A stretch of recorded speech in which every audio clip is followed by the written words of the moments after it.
Fala pessoal, bom dia. Aqui quem fala é Regina Selle. Se você vai prestar a prova de procurador da USP e quer gabaritar as disciplinas de Direito do Trabalho e Processual do Trabalho, você não pode perder essa aula porque ela é para você. Tá joia? Vamos lá, fica comigo até o final. Vamos falar inicialmente sobre conceitos básicos que em toda prova de Direito do Trabalho normalmente costuma cair, costuma ser cobrado e você precisa conhecer.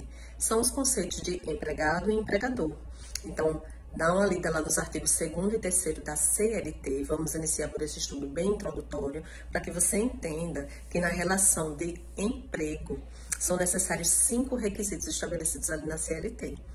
A subordinação do empregado em relação ao empregador, ele vai estar subordinado juridicamente e não necessariamente vai haver uma subordinação econômica, porque às vezes a situação financeira do empregado é até boa, mas ele está ali prestando seus serviços e está sujeito ao empregador, sujeito hierarquicamente, sujeito caso ele cometa alguma falta, a ele vão ser combinadas as penalidades, e isso é subordinação jurídica. Então é o primeiro requisito da relação de emprego. Tá? O empregado, ele tem subordinação jurídica em relação ao empregador. Um outro requisito é a não eventualidade ou habitualidade. Os serviços prestados pelo empregado, eles são feitos corriqueiramente no dia a dia da empresa, ele participa da atividade lucrativa da empresa. Então, ele não é um serviço eventual, é um serviço habitual. Uma terceira característica trata-se da pessoalidade ou prestação de serviço do trabalho, né? Intuito personae, porque aquela pessoa que vai prestar o serviço, que vai prestar ali o seu trabalho, ela não pode ser substituída por outra. Ela vai prestar o seu serviço com pessoalidade. Somente ela foi contratada pelo empregador, somente entre eles dois há aquela relação jurídica de emprego. Então, portanto, há a relação de pessoalidade. Outra característica importante é em relação à pessoa física. A pessoa física do empregado deve figurar nessa relação. Não há possibilidade de que uma relação de emprego seja estabelecida entre duas pessoas jurídicas, por exemplo. O empregado nunca vai ser uma pessoa jurídica, sempre será uma pessoa física ou pessoa natural, como fala o novo Código Civil, né? Além disso, nós temos a onerosidade, que se refere a uma contraprestação que é pactuada, o salário, naquela relação de emprego. Então, essas são as características da relação de emprego. Em relação ao empregador, a gente tem que lembrar que ele tem o jus variandi, ele tem um poder diretivo em relação ao seu empregado, então ele estabelece a sua jornada de trabalho, as suas obrigações, obviamente tudo dentro dos ditames legais, não pode infringir a lei nem a Constituição Federal. Então, o poder diretivo do empregador nesse contexto, nós devemos lembrar que ele existe não só para o empregado que trabalha ali presencialmente no seu estabelecimento, mas também em relação àquele empregado que trabalha via online, que trabalha em home office ou na sua casa, no seu lar. Então, aquele empregado, enquanto ele está sujeito ao jus variandi do empregador, ao poder diretivo do empregador, ele vai sim ter estabelecido com o empregador uma relação de emprego. Certo? Salvo engano, isso está no artigo 6º da CLT. Temos que lembrar também da alteridade, que é mais um princípio e não um requisito da relação empregatícia, certo? A alteridade determina que os riscos da relação de emprego, os riscos da atividade econômica, melhor dizendo, eles recaem sobre o empregador e não sobre o empregado. Então, se houver um furto, um roubo, se ocorrer um assalto num estabelecimento, o empregador é quem vai arcar com aquele ônus. Não deve haver desconto no salário dos funcionários, por exemplo, certo? Feitas essas noções introdutórias, a gente vai falar agora um pouco sobre a realidade da administração pública, das procuradorias. Então, o que é que a gente precisa conhecer sobre o contrato temporário, prestação temporária de serviços? Nós temos a contratação de excepcional interesse público prevista no artigo 37, inciso 9 da Constituição Federal.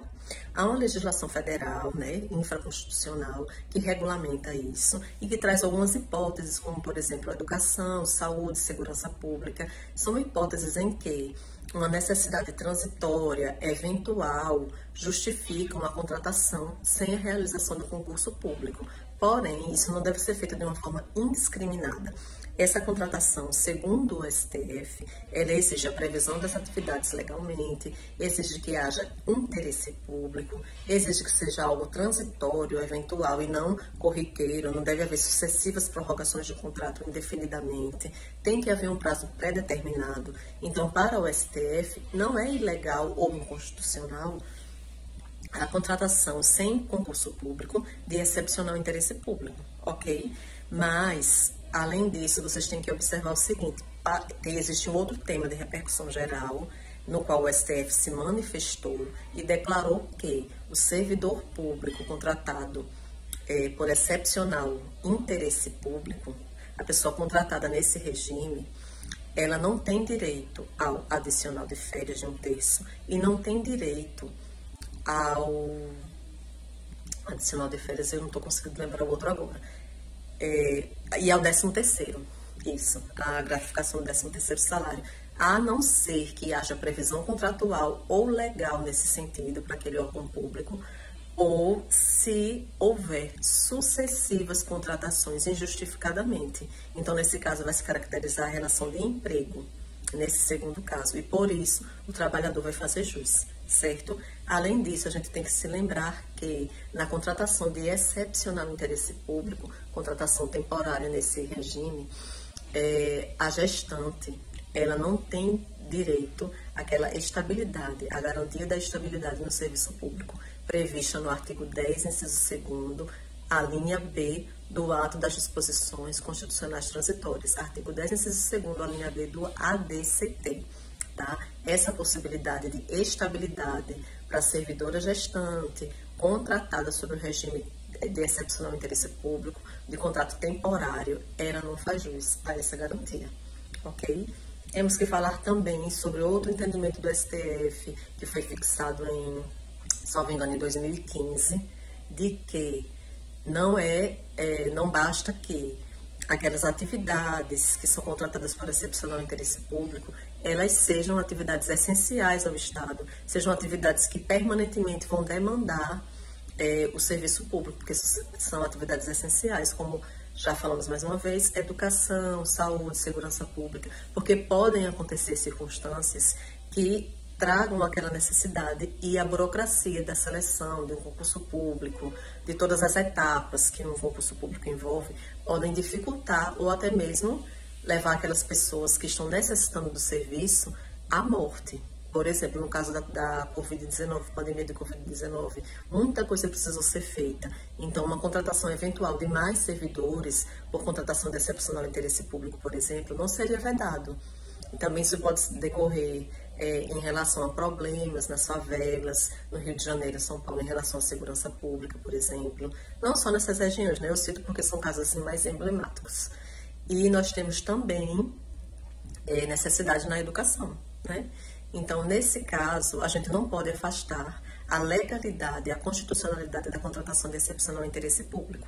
Outro tema relevante que eu queria trazer para vocês é sobre, agora é um tema muito específico da própria Procuradoria da USP, é sobre a prescrição quinquenal e o pagamento retroativo de vantagens ou de adicionais. O que é que a USP, a Procuradoria da USP, entende a esse respeito? Há muitos anos foi fixado esse entendimento num parecer, é um parecer importante que está disponível lá no site da Procuradoria da USP, que fala o seguinte: se aquela vantagem, aquele adicional, ele há de ser concedido ao servidor em relação a e se originou de um vínculo trabalhista não estabelecido com aquela administração pública, com a própria USP, se decorre de um vínculo anterior, por exemplo, adicional por tempo de serviço, que lá na legislação da USP, para os servidores, para os docentes, servidores seletistas ou efetivos, e para os docentes, esse adicional é devido a cada 5 anos de exercício, na razão de 5%, todo na percepção mensal, aliás, de um adicional, mensalmente. Então, todos os meses, completou 5 anos, o servidor vai fazer jus àquele adicional mensalmente. Mais 5 anos, mais um adicionalzinho, percentual, mensalmente. Então, esse direito, para quem já iniciou a carreira na USP, independe de requerimento, e aí aquela pessoa ela vai gozar daquele adicional, necessariamente, sem ter que protocolar um requerimento, então ele vai ser retroativo. Mas se você veio de um outro órgão e está completando 5 anos no serviço público, porque não é 5 anos no cargo da USP, são 5 anos no serviço público. Então, se você veio de um outro órgão e você não pediu para averbar o seu tempo de serviço, você não vai fazer jus automaticamente àquele direito. Então, tudo o que você teria direito antes de fazer o seu requerimento, antes de protocolar o requerimento, aquele servidor não vai ter. Ele vai perder. Ele não vai ter direito retroativo. A partir do momento em que o servidor protocolar o seu pedido, é que ele fará jus.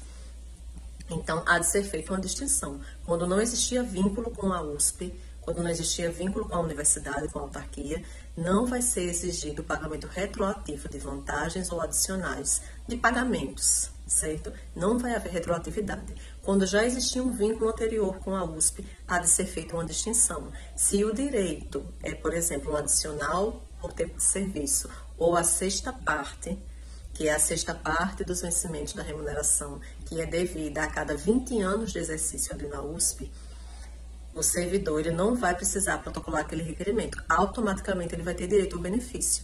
Porém, se ele quer requerer algo que necessita de uma atividade voluntária, de um requerimento perante a administração pública, vale dizer, perante a USP, ele não vai ter direito ao pagamento retroativo. Se exigir um ato de vontade dele, ele vai ficar sem o retroativo e a partir da data do protocolo em diante é que ele vai receber. Nesse caso, isso é o que acontece, por exemplo, com a gratificação de representação, que é para quem exerce funções de direção das unidades ali da universidade. Então, nesse caso, por exemplo, como é necessário um ato voluntário, um requerimento do servidor, previsto ali no próprio manual do servidor, no regimento da USP, então o servidor não vai ter direito ao pagamento retroativo se ele não requerer, mesmo ele tendo um vínculo já anterior com a universidade, mesmo sendo um direito que se iniciou ali naquela relação com a própria USP. Eu espero que tenha ficado claro. Desejo o melhor para vocês. Daqui a pouquinho nós voltamos com a aula de processo do trabalho. E só mais uma coisa que eu vou falar para vocês, fazer só uma chamada aqui. Se você não é inscrito no canal e ficou até aqui, eu peço que você deixe o seu like, se esse conteúdo te ajudou, que você se inscreva no nosso canal para receber mais conteúdos como esse. E vamos rumo à prova da Procuradoria da USP. Vamos gabaritar essa prova, porque 16 questões, no mínimo, serão de direito do trabalho e processo do trabalho. 16 a 24. Então, gente, de 20 a 30% da prova serão dessas duas disciplinas maravilhosas. Beijão, até o próximo vídeo.